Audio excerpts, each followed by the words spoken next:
Premtobre Kasee na wisoshe no na man penifo na kwemades ewa Abura-Asebu-Kwamankese se de ne mekeka kro no de asotwe ye modin ene se ye de ema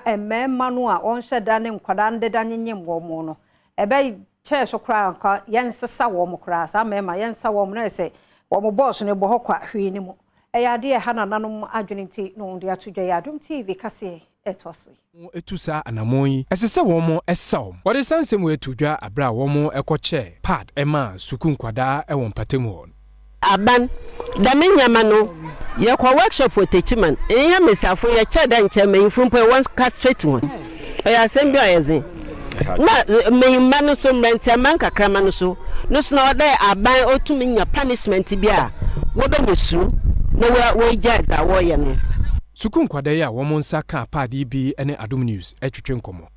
to hoye din mayende he benye skeda to pad na ye use ntuma na ye use bi wo ho a o leak for ho